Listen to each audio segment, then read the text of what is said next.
Bonjour et bienvenue dans la matinale de France 3 Provence-Alpes-Côte d'Azur, une matinale très animale. Vous allez le voir tout de suite. Si le cardiologue a fait beaucoup de progrès, c'est en partie grâce à la girafe et à son long cou. Et ça n'est pas le seul animal qui inspire les chercheurs et contribue au développement de la biotechnologie. Les bizarreries du vivant avec Patrice Bourgeois, docteur S Sciences et super pointu en génétique, qui va nous étonner aujourd'hui.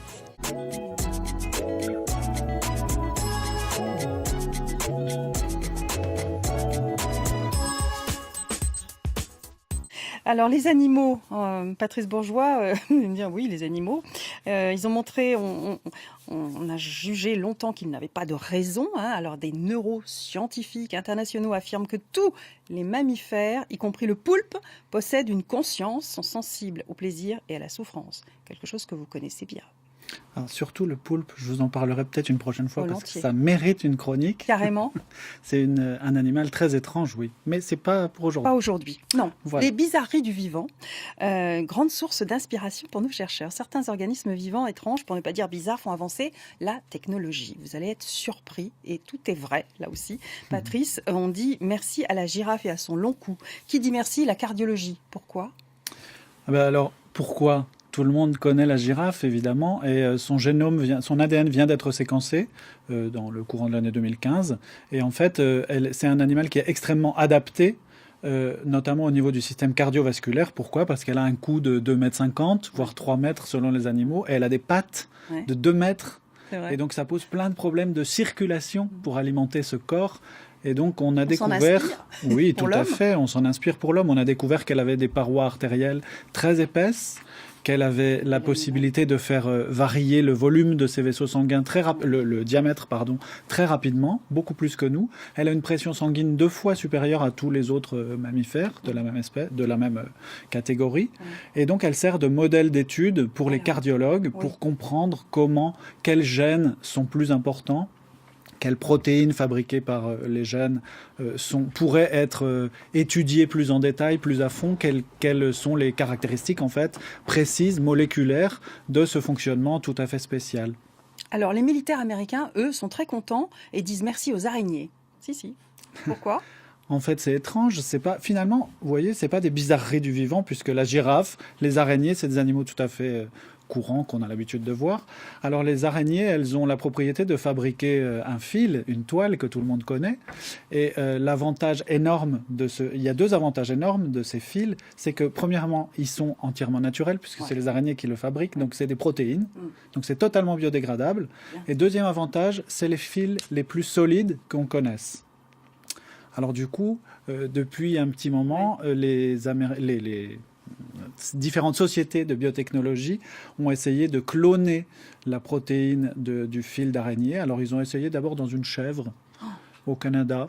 Il y a une société qui s'est montée là-dedans il y a une quinzaine d'années et ils ont fabriqué 2 chèvres qui produisaient de la protéine de fil d'araignée dans le lait. Mais ça n'a pas trop bien marché parce que c'est pas très facile à récupérer finalement. Et le but, c'est quoi? Le but, c'est par exemple de faire des gilets pare-balles extrêmement résistants.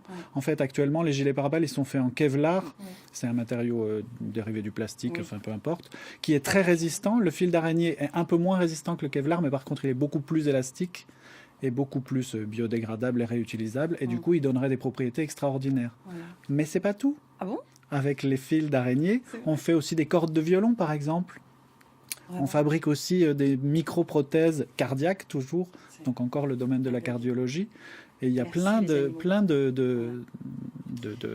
d'applications qui sont en train d'être explorées. Parlez-nous de cet étrange animal qui s'appelle le tardigrade, qui est immortel. Alors lui, c'est vraiment une bizarrerie de la nature. En fait, le tardigrade, il a été découvert il y a déjà plusieurs siècles. Voilà. C'est affreux.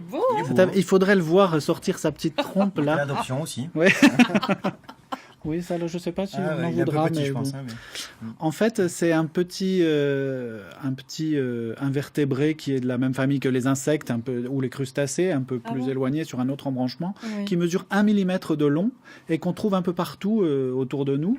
Mais surtout dans des milieux extrêmes. Alors cette bestiole, on ne connaît qu'un seul moyen de la faire mourir, c'est-à-dire qu'on peut la mettre dans le vide spatial, il résiste, dans la radioactivité, il résiste, au feu, il résiste, à l'eau, il résiste, au sec, au chaud, à tout. Et il n'y a qu'en l'écrasant finalement qu'on arrive à le faire mourir. Donc une destruction Oui. quand on le détruit Il ne physiquement. faut pas le détruire. Et alors là, on s'en inspire pour que nous soyons un jour immortels. Mais c'est extraordinaire parce que figurez-vous que les Japonais viennent de séquencer toujours l'ADN du tardigrade au le mois de... généticien qui parle. Voilà, c'est le généticien, la génétique est partout. Elle est là. Et vous Et aussi. en fait, au mois d'octobre, ils ont annoncé qu'ils avaient découvert qu'une des propriétés tout à fait particulières du tardigrade est due à une protéine qui sert de bouclier sur son ADN et qui l'empêche en fait d'avoir des mutations quand il est exposé à la radioactivité ou des choses comme ça. Donc évidemment, ils se sont tous enthousiasmés pour cette nouvelle protéine qui sert de bouclier de l'ADN et dont on peut imaginer plein d'applications si on la transpose à la médecine par exemple. Voilà. Merci beaucoup pour cet éclairage. Merci aux bizarreries du vivant Et qui on nous parle- apporte tant. On n'a pas le temps du C'est prochaine dommage. fois, vous allez revenir. Petite bête tout à fait Un petit oiseau, étonnante un aussi. petit oiseau qui vit dans des régions hostiles. Je Mais vous en parlerai une une prochaine fois. Oui, voilà. bien sûr. L'ADN de la pizza, vous croyez que ce serait intéressant à décliner? Je ne sais pas. En tout cas, c'est bon. Je vous souhaite une bonne journée. La suite de vos programmes, c'est Midi en France à jeudi. Bon mardi, bon mercredi. Au revoir.